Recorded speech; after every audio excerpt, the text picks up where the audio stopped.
तर मुंबईत आज महायुतीचा महामेळावा सायंकाळी 5 वाजता षण्मुखानंद हॉलमध्ये महायुतीचा महामेळावा होणार आहे। या मेळाव्याआधी महायुतीकडून जोरदार बॅनरबाजीही करण्यात आली आहे। या मेळाव्यात सरकारी योजनांसंदर्भात मार्गदर्शन करण्यात येणार आहे। युतीचा महामेळावा जो आहे तो आज मुंबईत पार पडतोय। षण्मुखानंद सभागृह या ठिकाणी हा मेळावा जो आहे तो पार पडणार आहे।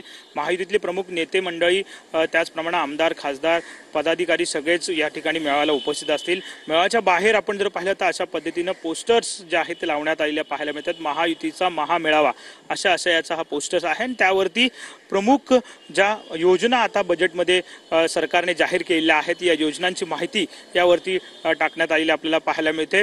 आगामी विधानसभेच्या अनुषंगाने हा मेळावा जो आहे तो महत्त्वपूर्ण आहे। जास्तीत जास्त ग्रामीण भागामध्ये शहरी भागांमध्ये सरकारची कामं जी आहेत ती कशा पद्धतीने पोहोचवली जावीत किंवा सरकारने ज्या योजना जाहीर केलेल्या आहेत त्या योजना कशा पुढे घेऊन जाव्यात याची माहिती सुद्धा या मेळाव्यात जी आहे ती दिली जाणार आहे आणि कुठेतरी समन्वय जो आहे तो महायुतीत असावा यावरती सुद्धा भाष्य जे आहे ते या मेळाव्यात प्रमुख नेते जे आहेत ते महायुतीतले करणार आहेत। कॅमेरामन मनीष सोबत विनायक डावरुंग, TV9 मराठी।